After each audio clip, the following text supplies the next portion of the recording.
Welcome to another episode of Grief Talk. Everything you want to know about grief and more. I'm your host, Fawn Solis. As an author, life transformation coach, online instructor, and bereaved mom since 2005, I'll be bringing you great content that is informative, inspiring, and practical. Whether you have suffered a loss or other adversity, stay tuned and tapped in as I cover a variety of topics to help you get where you want to go on your journey to heal and grow. Today's guest is Permelia Parham. As principal and founder of both Vibrational Healing and the Healing Institute, Permelia is a certified body code and emotion code practitioner and certified vibrational healing practitioner, assisting clients in finding and keeping their energetic balance. In this episode, you'll learn about trapped emotions, the soul code, and how you can start to release any negative energy vibration holding you back. Okay, so welcome to the show, Permelia. I am so excited to finally have you on it. Well, thank you very much, Fawn. I'm excited to be here today. Yes, we're going to cover a lot of stuff.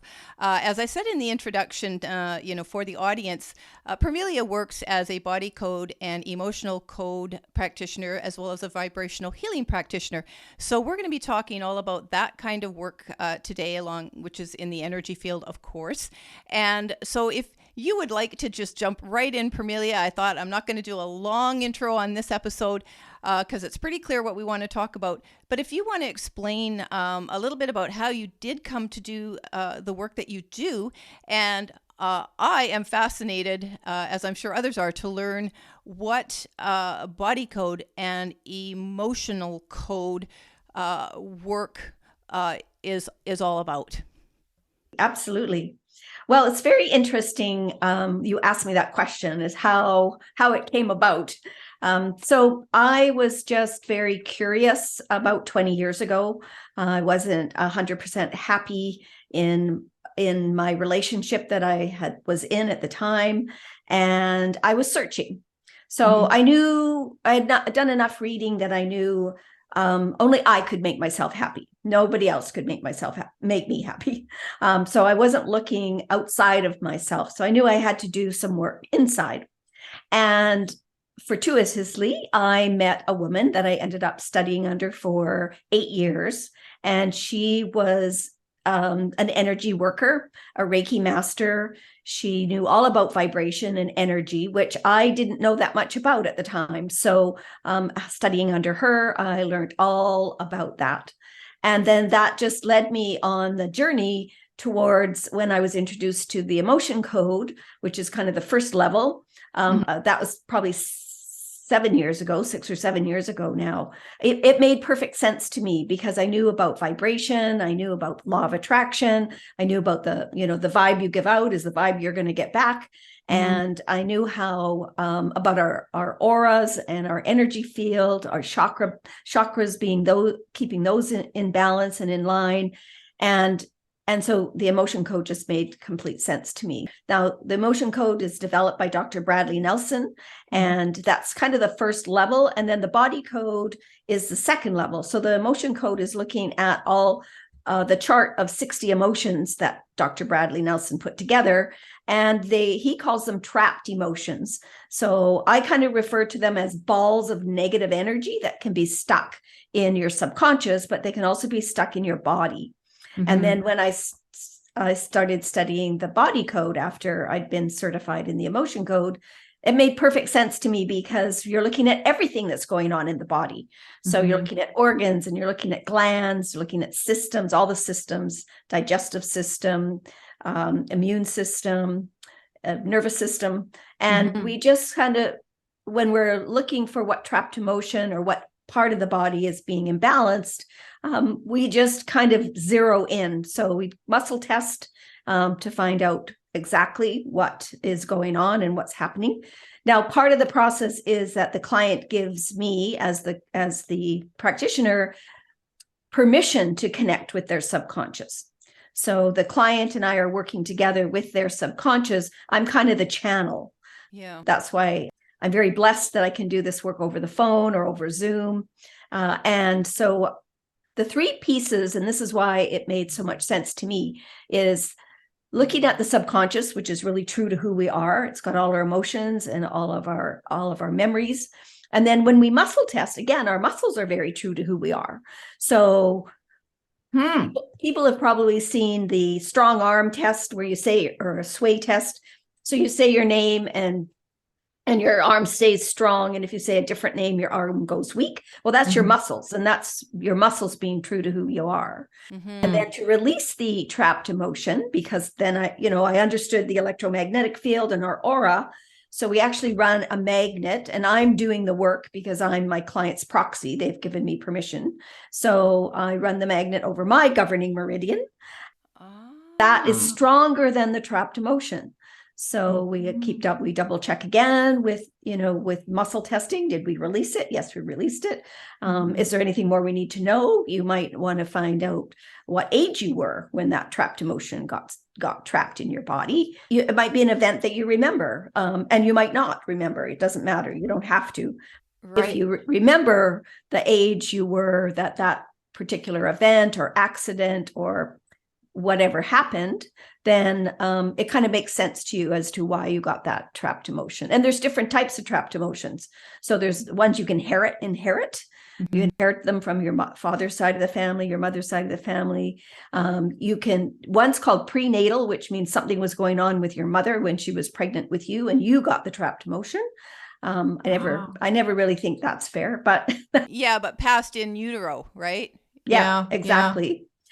So you can absorb trapped emotions from people. There's one called the heart wall.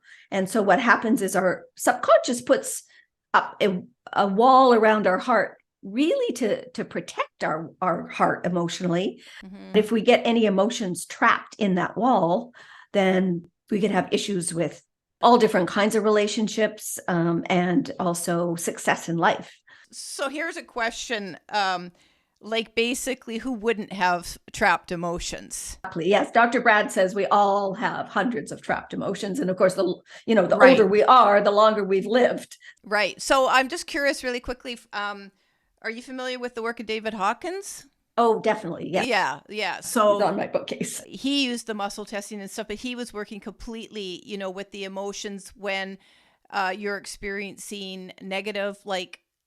They go right from the negative. His scale and all of that was so amazing, and it sure helped me in my early grief.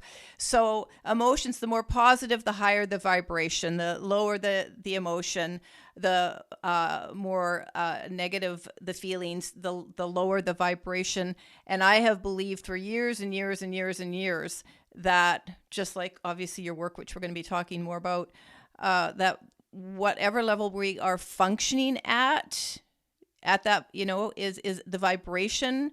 Yeah, it's either going to bring us up and we're going to feel light and wonderful, or it's really going to be low and heavy, and I believe causes all sorts of illness, disability, limitation, and so on.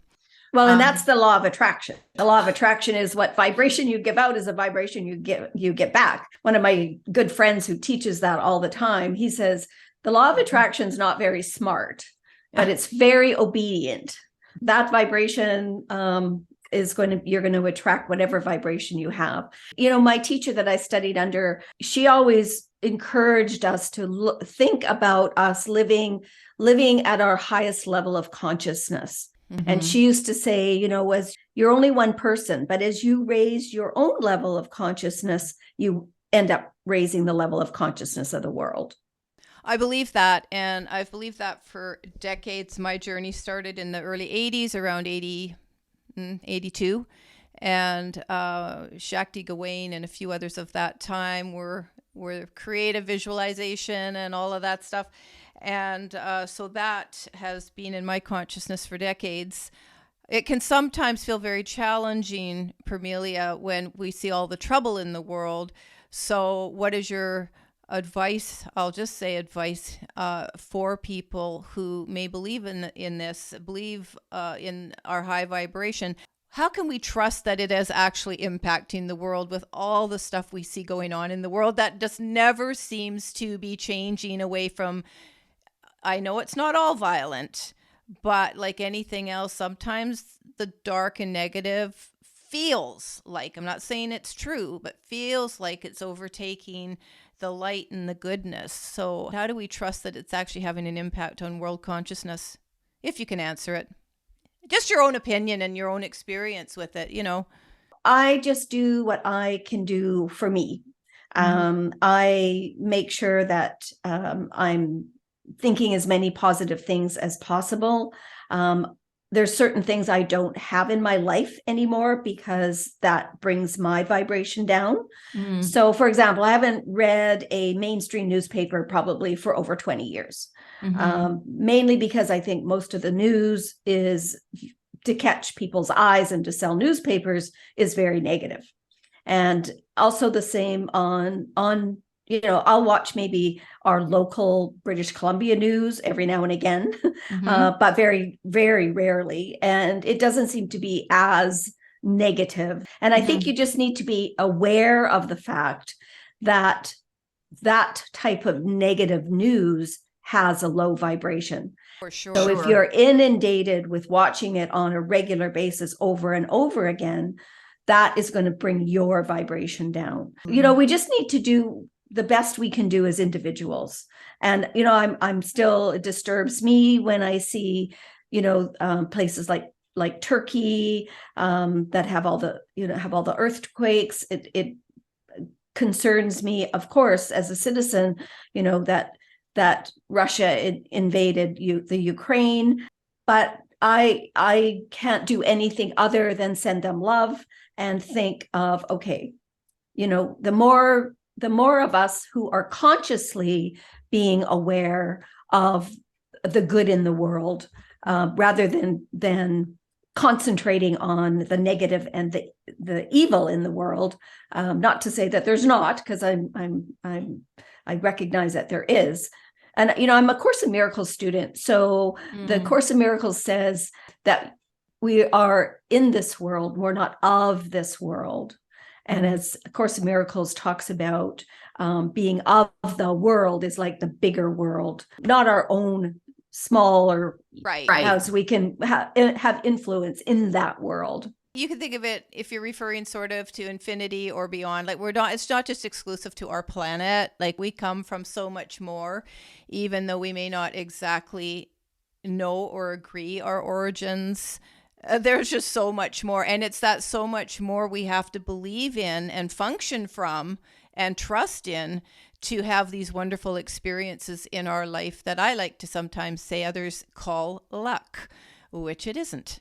Well, and faith. We have to have faith. And faith. Thank you. I should know that. And I don't mean faith from a religious point of view. No. I just mean faith in having faith that, yes, whatever path you're on is the path you should be on, or if you don't feel you should be on it, then you need to do something to change that, and have faith that that is for your very best. A big portion of my work is in personal power. And people can call it anything they want, center of power and other things. Different names have come to me recently in having guests on the show and so on. But we have to be invested in our lives, and we have to have some, we have to take action. And to me, it comes from mind. So thoughts are so important. And this has been around forever. And, you and I know all this. And I think people who are new to this will understand this too.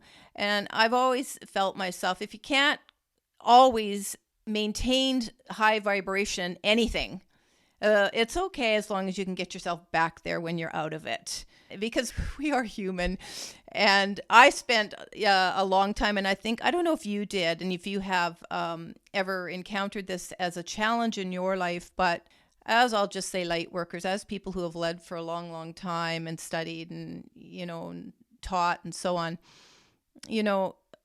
sometimes we can get a little bit waylaid and think that we're supposed to be these beings that don't have problems, and but we're human, and illnesses and frustrations, and oops, maybe you said the odd swear word or something. No, but but seriously, and you're right. So I just wanted to touch on that a little bit. We're still human. I did want to go back to the trapped emotions just for a moment for audience members watching this or listening to this. So what are some signs that we can look for? And I'm actually really curious about this too, that we got some trapped emotions going on within us. And further to that, I mean, I understand we can come to a practitioner like yourself and zero in on it and go, here it is, it's in this area, let's cleanse it, we'll transform it with whatever is happening there, raising the vibration and so on. But how can they be on guard for this just initially to sort of figure out, that might be what's going on with me. I need to look into this. Well, if you're having any kind of physical, emotional, mental, or even spiritual imbalances or issues, or you're just really you're not happy with your life, we're really here to be joyful. We didn't show up, as babies, you don't show up being mean and cranky. I truly believe we're meant to be in joy. And so if you're not in joy, then why are you not in joy? So if you have some physical pain, it's probably 100% due to trapped emotion. People think that this is just us, our physical body, and they don't think of us as energy and vibration. And we're totally made up of molecules, energy, vibration, and our bodies are very, very smart. Our bodies will tell us. So if you've got some physical pain, your body's telling you something's not right. If you've got some emotional pain, then something's not right. If you've got some mental pain, something's not right. Spiritually, if you're not feeling content, then be curious, find out. That's what happened to me over 20 years ago. I just wanted to be more joyful in myself. And so I knew I had to look within first, and I had to do some work. Yeah. In our society, it's kind of a quick fix pill society that's supposed to, make everything okay. Well, really, we have to do our own work. We have to be introspective. And I really thought that the pandemic helped that when everybody had to stay home for a while. I really thought that, okay, now there's a reason that everything is, and I do truly believe there's lots of people I've met who actually that did happen for them. They had the time to be a bit more introspective and start looking at, am I happy in my job? No. Well, what do I want to do to change that? Am I happy in my relationship? No. Well, what do I want to do to change that? Rather than looking at outside things to make them happy. I hope that with a return to even a semblance of what we were before, that people can keep whatever they ended up benefiting from in being with themselves. I read a lot and I listen to a lot of podcasts. And when I say read a lot, I mean books. I read books from spiritual leaders of some kind. And I know that there's an epidemic of mental illness that is going on. And so, as a society, we really need to address that. We really need to look at, okay, what is it that's happening in our society? There's a reason that it's now being more prevalent. Yeah, I was actually talking to somebody yesterday and considered a young millennial. And so I have a 30-year-old son. And so I just wanted to know. And so I asked this person, what are you struggling with? Do you agree that there's basically a mental health epidemic? Yes. What are you struggling with? Safety and security mostly. We mostly identify safety and security with shelter, obviously, finances, and so on. So their whole world, because they don't have anything to compare to, like some of us who remember the Cold War as children. Definitely. Right? And, Kennedy getting shot, and that, I mean, I was, around 6, 7 when he was killed, and heard the words Cuba and missiles, but, didn't really understand, obviously, but you would be feeling those tensions of your parents and so on and so forth. So it was very interesting for me what the millennials, and I haven't had a chance to talk to Zoomers, but what they're really feeling. And I asked this person, I said, is the war real for you? Like, it's not just something you're seeing on the internet, and it's very real. So yeah, we're not going to solve this, but the supports have to be in place. One of my biggest issues I have in general, culturally, professionally, for the professionals involved in some of these industries, health and medical, you can't just mouth the problem. You have to put the supports in place to address it. And that's why I think why we haven't fixed anything is because we haven't got the understanding, the money, and the means to support the problems. If there is any of it, which there will be some of it, it's not enough to address epidemic levels. What do you feel about that, Permelia? I think that we have to, as a society, we have to really look at what is wellness. What is our health journey? What does that mean? And for way too long, I say we've been a reactive illness society. We haven't been a proactive wellness society. We've only reacted to, whether it's physical illness, mental illness, emotional illness, whatever. We've only, as a society, done something as a reaction. We haven't looked at it being proactive. What can we do and what can we put in place for people so that they're not going to become ill, whether it's physical, emotional, or mental? So, of course, with the Healing Institute, that I know we're not talking about that yet, we have 30 holistic practitioners. They're looking at what is the root cause of them not feeling well physically, emotionally, mentally, or spiritually. What is causing that? And there's just so many amazing holistic modalities out there. I probably have, with the 30 practitioners I have, we probably have 80 or more modalities. People don't know that. And so that's why I called it an institute, because I'm really passionate about educating people what is available and what's out there and what can you do. Don't wait to get sick. What can you put in place, whether it's your energy balance? And I know you were going to talk a little bit about that, looking at what makes you joyful. Is it a walk in the spring sunshine? Is it, doing a little bit of exercise? Whatever it is that makes you joyful, then you need to know that, and you need to find ways to make you joyful. Yeah. If you look at a majority here, we don't even understand culturally emotional intelligence, let alone emotional, quote, ill health. We don't even understand it. We don't talk about it. I think that's the biggest barrier, Vaughn, is that we have to now start talking about it. We have to have the hard conversations, and we need to bring that to the forefront, because there's no point in burying it. And I know, the generations that I've grown up with, my grandfather, my mother's father, he fought at Vimy Ridge in the First World War. My father, he was in the Navy. He was in the Second World War and also went to the Korean conflict. They don't call it a war, but anyway, he went there twice. And so those men and women, they came back shell-shocked, which we now know is PTSD, and they didn't talk about it.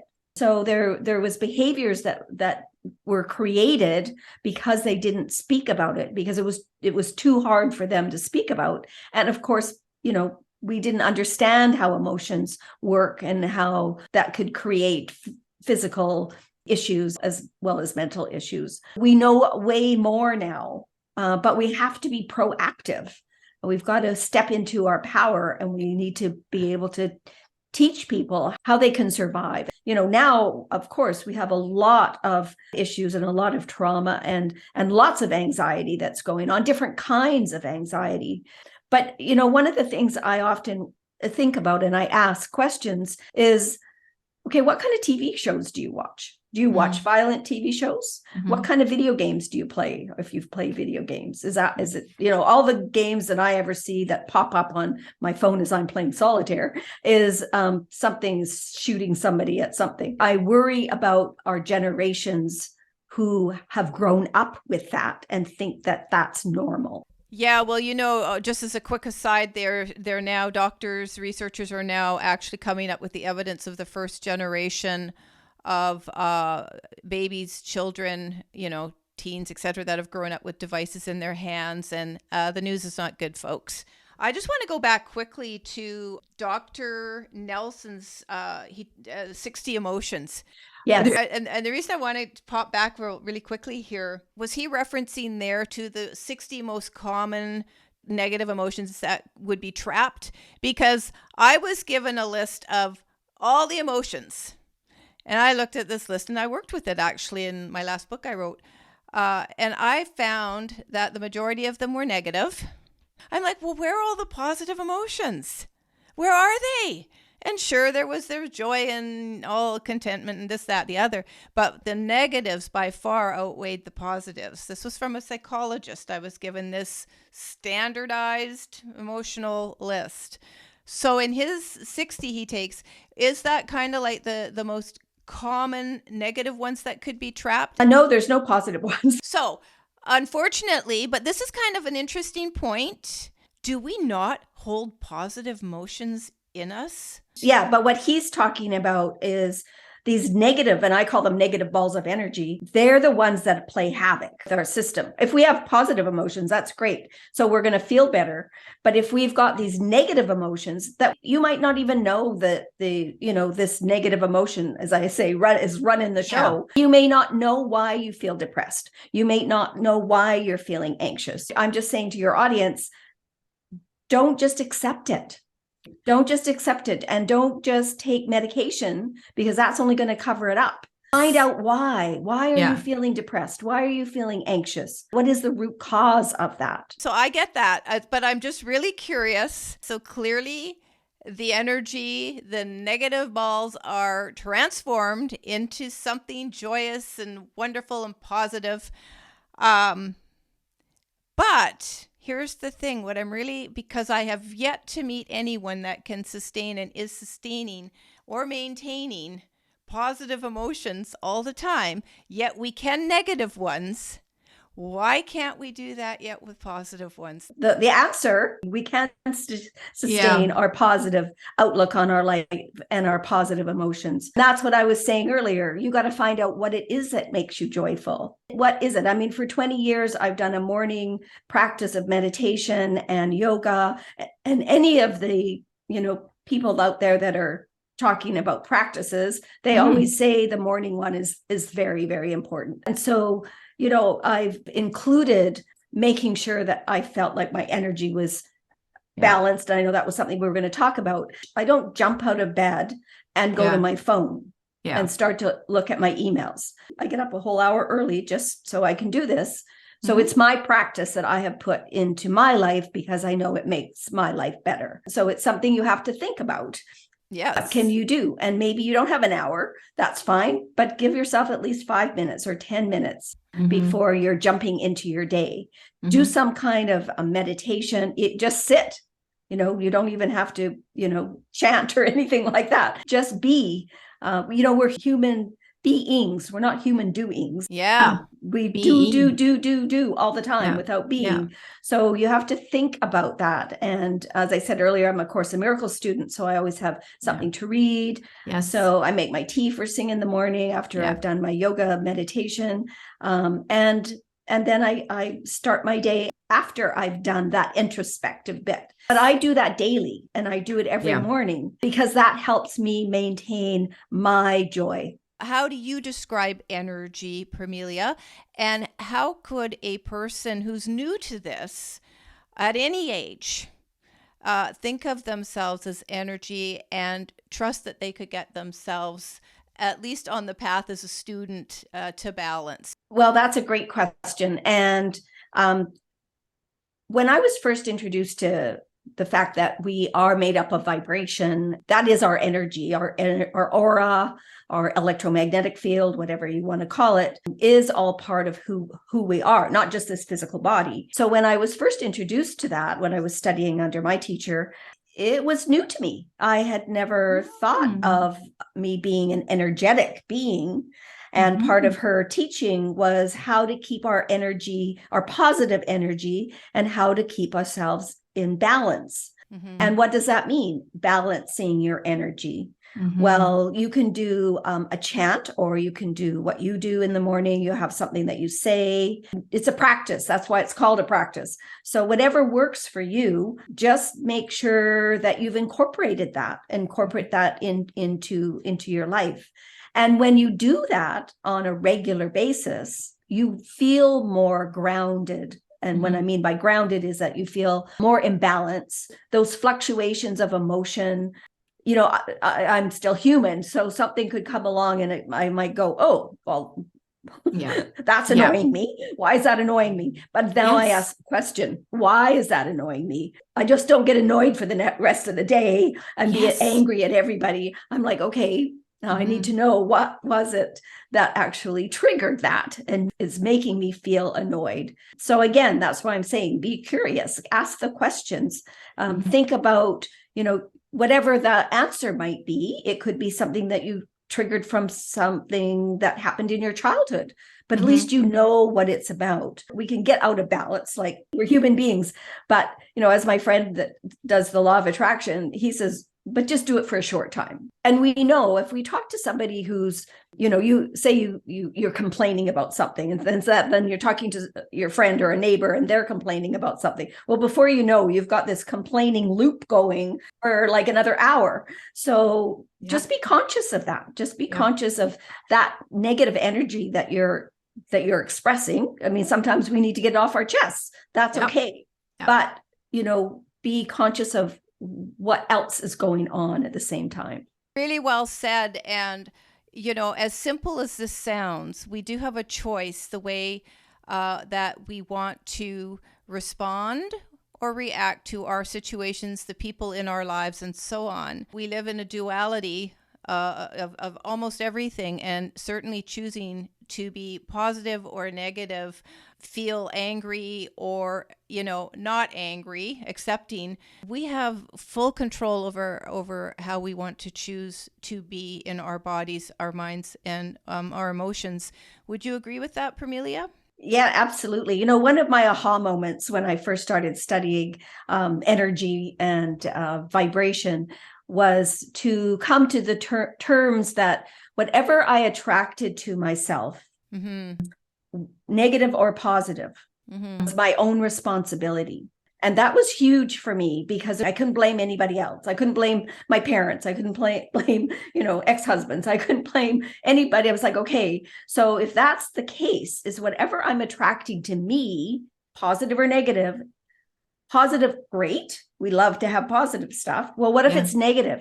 It's teaching us a lesson. The negative stuff that has happened in my life, and I've had negative stuff happening, I know it was a lesson. I mean, I didn't at the time, just to be clear. But in retrospect and doing a little bit more study around why that happened, it made perfect sense that that's why I needed to have that experience. And, now in the work that I do, it's great because I can really empathize with my clients, whatever they're going through, whether it's divorce or whether it's upheaval or children leaving home or children passing away. I can be empathetic because I've had life experiences. And so that's really, really important for, I believe, us to be more empathetic. I think we can, as a society, can be way more empathetic for others and take that blame away. The other thing I just wanted to let people know, so it was another aha moment for me anyway, was the Course in Miracles. It says there's only two emotions. There's love and fear. So what do you want to be? Do you want to be in love or do you want to be in fear? And I think there's another quote that says, do you want to be happy or do you want to be right? Yeah, I actually agree. Is being right, is that going to make for good company, or would you just rather, and not to say that you have to give up and take away your own personal power, or, obviously if it's a abusive situation of some kind, you want to make sure that that's not happening. No, I think that, we're not talking about relationships at all today, but just to throw it in, I think that any situation, whether it's relationship, a job, area that we're living in, I don't care, whatever it is that, we're feeling a little bit stuck or feel out of alignment with it, but it's not time to change it, because that happens. Still keep learning from it, because we can never refine the lessons too much. If you look for a lesson, you'll find it. Trust me. It'll find you. It'll find you. But I mean, once you've woken up to something, really, you can't unwake from it in a specific situation. It's up to us whether we want to dig a little deeper for lessons upon lessons upon lessons. But my experience has taught me, when you're done with something. Yeah. You just know. Would you agree? You just know. Absolutely. And that's why I say be open and be curious, because If we're not asking questions or we're not open to the possibility, and even if we don't know how, the cursed hows, you don't need to know how it's going to work. When we don't know how it's going to work, it's fine. Because I say my little finite brain has only got so much cognizant. I don't know what the bigger picture is. I don't know what God wants for me. I don't know what the universe is looking for. But be open and be curious and be available so that when something might come to you that you haven't considered before, that you think about it or consider it or read about it or do research on it, just to have that next level of education around what needs to happen, especially for yourself. Yeah. When you wake yourself up, you can't go back to sleep, but you can take as long as you want to complete your journey. And it never really ends. So no matter how many years you're in it, I'm 40 years in it. I'm telling you, like, I still like to learn and still am learning things, and maybe just a little bit different context. So I did want to talk to you a little bit here about when you're talking about the body code, emotion code, you're also talking about it in terms of soul. Soul energy. And I'm very curious about soul. Working with soul is to be a teacher and so on. That's not my thing. Gary Zukav's book, Seed of the Soul, was one of my foundational books. And there have been a few other people that, write on soul and, through, practicing hypnosis, like for clients and things like that, learning from them and stuff. But what's your interpretation of how we can view soul within the context of this work that you do? Where does soul fit into this? Well, our soul, I truly believe, is the root of who we are. Mm-hmm. And this is only, we're a physical body in a spiritual realm or a soul realm. Mm-hmm. So I believe in past lives. So I believe that this incarnation, this physical body will someday no longer be. And my soul will come back for another lesson to learn. Whatever I haven't learned in this lifetime, my soul will incarnate in another physical body. And so, looking at whatever we can heal in this lifetime, mm-hmm. then our soul won't have to heal that in the next lifetime. Do you believe, like I've sort of adopted the soul as a tapestry, and all the different incarnations contribute to this one massive thing that I don't even fully understand. So a piece of it comes back. So do you sort of believe in that? I definitely agree with what you're talking about as a tapestry. Our soul is enduring. We come back incarnate as a physical body, but our soul has not changed. Our soul is true to who we are. Yeah. I guess what I'm trying to ask is if you think that there's a piece of our soul that stays with each incarnation, because if we believe in the afterlife, so a bereaved dad was telling me, he's actually a communicator with his son in the afterlife, and I am with my daughter. And he helped me understand that, because one of the fears is that when someone dies, you're never going to see them again. Or if you believe in reincarnation, that we're going to be like passing ships in the night and they're going to come back in a physical incarnation and we're out, And so he was sharing with me that a medium taught him that the soul was like ripples on the ocean, and each incarnation was like a ripple, and that there would always be a form of his son there in the afterlife, even if his son came back, and they missed each other as ships passing in the night. And so I liked that, and I went, okay, I kind of like that. So it's just a little aside talking about the soul, and one way to think that a piece of us lives on in that tapestry with every incarnation, which is why I believe we got to do our very best in each one, even though ironically we can't remember why we came here, what we came to learn. I don't know if you've been taught that, but this is why it's a blank slate. So if we can get in touch with it and the pieces start to come together, and you can see a pattern to your life, really like pattern to your life of, oh, I believe we have soul groups, and some might be coming and doing the disability thing. I'm kind of in a suicide one. There's different ones. I'm not saying we only have one, but then you can start to see the pattern and put all the pieces together. And it's actually very, like, it's fun and it's exciting and it makes us filled with curiosity. I think it helps also with our grieving process as well, right? Well, to a point. To a point, yeah. So then you can kind of rationalize it. I was taught by my teacher about how to look at the energy from a past lifetime that this incarnation has brought forward. And so one of the offers that I have that I do with as well as realigning limiting beliefs is healing past lifetime energy. And it's a very interesting process to find out who you were in a past lifetime.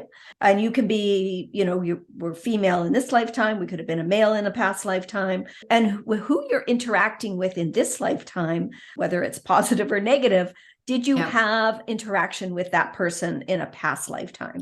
And why was that happening? What's going on in this lifetime that is a balance, or your karma, whatever you want to call it, is happening in this lifetime? 100%. One other thing I'm going to quickly throw in there, and then I want to move to your story of when you were drowning and saved, because it's saved. You can tell that story. But one thing I just want to share, so for people to think about, this is also fun, is I did a week with James Van Praagh, obviously medium work. And in one of the sessions we did, he took us back to past lives, and we visited, I think, 5. He was very quick. It was like boom, boom, boom, but you went right to your deathbed, your transition bed. So who you were, how you were dying, whatever you saw. And so that helped me understand my, in my own personal, experience in this incarnation, the bereaved parent thing, because I visited many lives there where I was either childless, had lost a child, there was poverty. It doesn't really matter, but it connects. So that's also a really fun thing to think about having done. I think it helps to for us to understand why a certain thing has happened. Yes, that and soul contracts. Okay. Yeah, that and soul contracts. Exactly. Yeah, I know a little bit about that one. Okay, so let's talk about your really interesting awareness of your near drowning at age 2 and who saved you. That is so cool. So this is something I had been told all my life. We were at a beach by a lake here on Vancouver Island where I live. And my mom, my uncles were there, and they were always, always fooling around.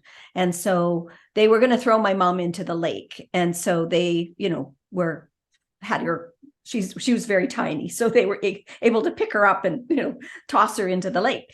And so what she was noticing when they were, fooling around was that I was toddling towards the water, and I was 2. And so she was yelling at them, but of course they weren't really listening to what she was saying. She was yelling because of me, but they thought she was just yelling because they were going to throw her in the water. So having been told this story that I toddled into the water, fell in the water, was under the water, and this woman was standing there and she pulled me out of the water. So obviously saved me. So when I'm doing my studying and researching, when I'm studying with my teacher, I found that as a Maori woman back in the 13th century, living in New Zealand, I had been murdered by being drowned. I had special powers back then, but the person who was the head, and I don't even know what to call them, they could see that I had special powers, and so, or special gifts, and they didn't want me to be available. So there was a few people that drowned me. So I went to my teacher at the time, because we're in a classroom setting, right? So I said, okay, this is really interesting. Like I have a fear of the water still to this day. I don't swim out past where it's over my head. And I'm still very wary of water. And so I said to her, Now, this is a story, and I told her the story about drowning in this lifetime, nearly drowning in this lifetime, and this woman who saved me. And she's right away, she knew, she said, that's her karma, that she was one of the people who drowned you in that past lifetime. So she was there at the right time to save me in this lifetime. So I was just like, oh my gosh, I don't realize what that process is like. So past life regression can be great. I've done it a few times. I do pretty well have a very clear understanding of the family members in my life, my immediate and my closest one. Don't have a big family, so my closest ones. And it kind of is fun knowing that, oh, I know why you're here. At least working with me, being with me, and it's kind of fun. So I want to just ask if you could just encourage people. You mentioned, getting out 20 years ago, I think you said, of a tough circumstance that was providing you stability, finances. It probably physically was comfortable in that way. Most definitely. The safety, security. So what did it take for you inside to finally go? And this is, I'm asking you to share this so other people who might be resonating with something like this. I'm not saying it's going to happen the same way for them, but what was it in you that finally said, I'm doing this, I'm jumping off the cliff, I'm going? Well, I was studying with my teacher at the time, and I realized the things I was putting into place around my spirituality and feeling more in balance with me and who I was, listening to, people like Eckhart Tolle and Joe Dispenza, and understanding things at more of an energetic level, which my spouse at the time did not get at all. And it had been over 20 years, 20 years actually physically married, and 6 or 7 years prior to getting married. And we had 2 children. And so, it was a bit of a leap of faith. But I've always, even though I didn't have the language around intuition back then, I was just learning about it. I knew in my heart, in my soul, I would be happier. And so, I was in a very stable relationship. Stable from a financial point of view, roof over my head. But so unhappy in the dynamics of the relationship, that I just had to take action. And I have to say, my teacher was very supportive of me at the time, and, gave me some little tips of things. And I wasn't able to move out of the house right away. I had to put other things in place. I had a business at the time. I wasn't, I was self-employed. So finances weren't great. But, the people that I needed to show up in my life at the time, and that's why I say be open to it. One of my dear friends, I really liked the apartment she lived in, but it was an adult-only apartment. And I had children at the time, so that were young teenagers. I had 3 children. So it was like, well, contact the office, because I know they have other townhouses around the city. Sure enough, not only did I find the townhouse I needed with 3 bedrooms, but they were having a sale to get people in. So that really helped. At the same time, when I had the faith and just said, I'm doing this, one of the government jobs that I'd left the government, but I was hired on contract basis for 3 months. And then I was also had my business that I was developing, which was an event planning company. And I was, the tourism was helped by, I was getting events from them.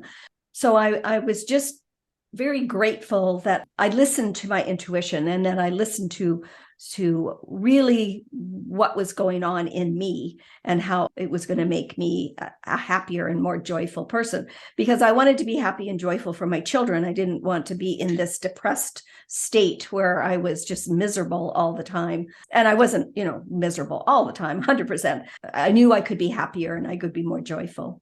Yeah, it's so interesting. I just want to say a couple things for the audience. So when you tap into your instinct, you can call it instinct. Eventually, you can call it your personal power or anything else. It was interesting. I had someone on the show recently who does a lot of work in this area, and she said the power center is behind the gut. Gut, instinct, all works together. Also, your heart will never steer you wrong. But the one thing I just want to say is when we're really ready for something, the way will be shown to us and opportunities will come to us, and it's our job just to recognize them and then have the faith and trust ourselves that we're not going to let ourselves down. So kudos to you, because there's a lot of people, I'm sure today, stuck in situations they really don't want to be in. Would you agree that one of the first things you have to do is make that choice, that decision to say, this is it. I like understand, recognize you've reached the no turning back. I'm making a change. You can feel that, right? Yeah, you can feel it in your body. Yeah. And there'd been lots of ways that I had been trying to nudge my then spouse, and he just wasn't getting it. And so then, of course, once I made the decision, because it took me, I'm in a 20-year marriage, I didn't make the decision lightly. It was like, oh, okay, well, I'll go to counseling. I'll do this. I'll do that. I'm like, I'm sorry. I've made the decision now. It's a little bit too late. No lip service, right? No. Like, we don't want lip service. It's like when things have come to its end, things have come to its end. And when they haven't, well, I guess we still have things to learn when we're uncomfortable. Absolutely. I do want to quote what you said here. When you change the vibration in the blocked energy, the cause can no longer exist. And I really love that, because that's something for people to think about when you've changed it. And I will go as far as to say, even in our mental, our thoughts, we've changed it. We're not wobbling. We can say we've changed our thoughts, but really we haven't. But when we know and we're certain, it all works together. And the thought, I'm doing this, we follow through with our heart, our emotion, the body, and spiritually. And life can really be wonderful for us. So you're such a wonderful example also of, for anybody at any age wanting to change their life. There are ways to kickstart it. Think of yourself as energy. Think of yourself as a little powerhouse there, and kickstart it. And then the resources will come to you. The resources, the practitioners you want to work with, everything you need. In some cases, you may end up even being a practitioner as part of your purpose work, right? Yes, I had no idea that that's what was going to happen. When I was, getting all of my ducks in a row, if you want to say it that way, because I had an event planning company which is pretty concrete. And so I ended up moving back to Vancouver Island, where I grew up. And my teacher that I studied under, she predicted that I was going to be doing something. And I'm like, excuse me, I'm going to what? It didn't happen right away, but it evolved, because when you're incorporating who you are and how happy you are in your life, that's what you send out into the world. And so a position that I had here when I moved here, my coworkers noticed that, and they wanted to know how I was so well, they didn't use the word balanced, but how I, took care of these situations. And I was positive, because I'm very positive, always positive thinking. And so I explained to them, that this is what I had learned. And they said, oh, we need to know how to do that. That's how I created vibrational healing. For sure. And we're going to move to that. I just want to also say, I learned that I was a positive person too. I never really thought about it before my bereavement as a parent, but turns out I'm pretty positive.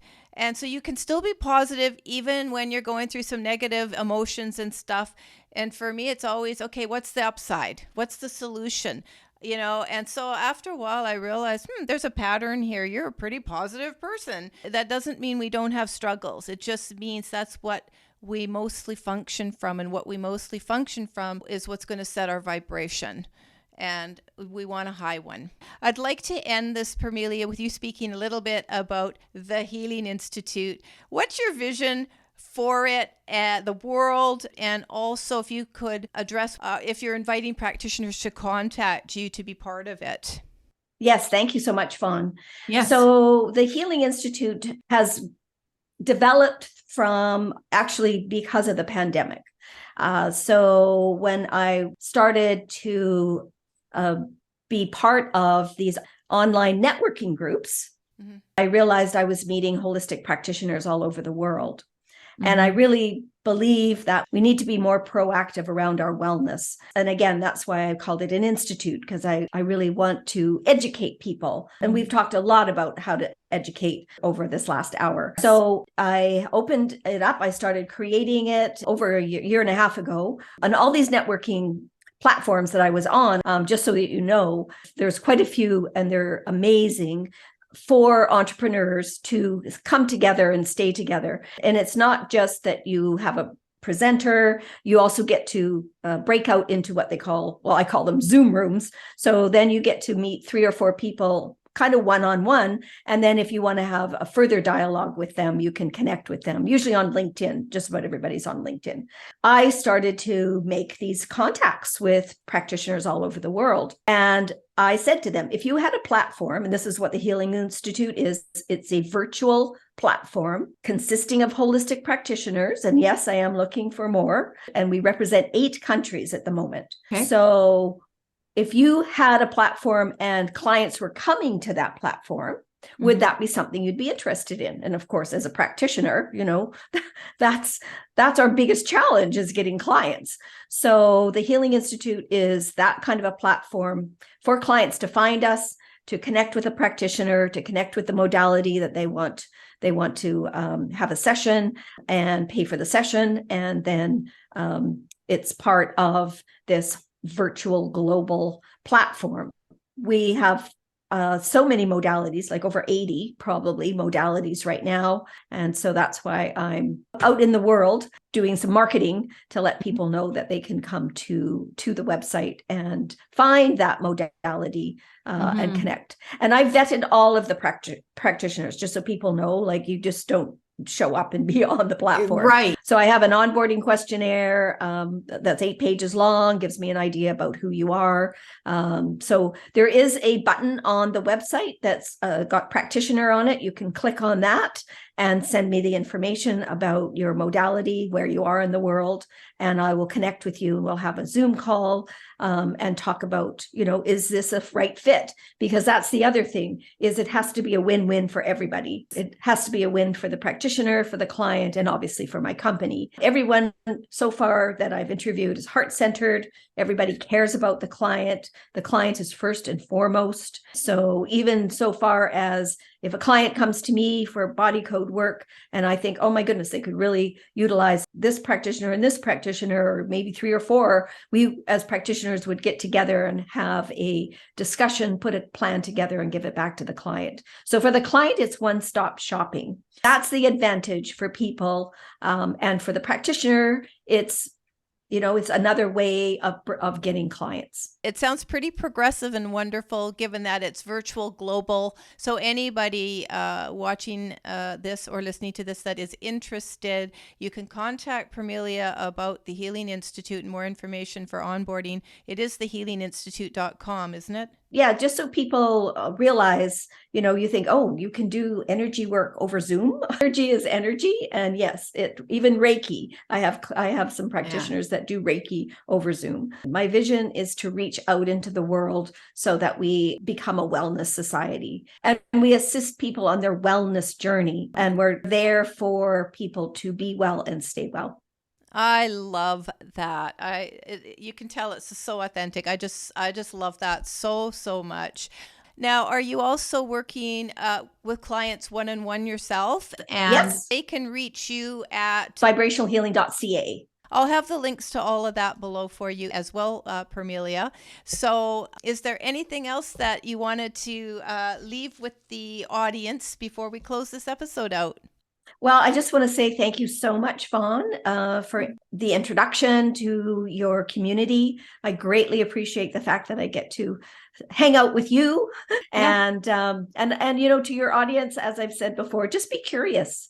Yeah. Don't take an answer for an answer. Really think, you know, does this affect me? And am I happy with this? And if I'm not, well, let's find out. Maybe there's another way of doing things.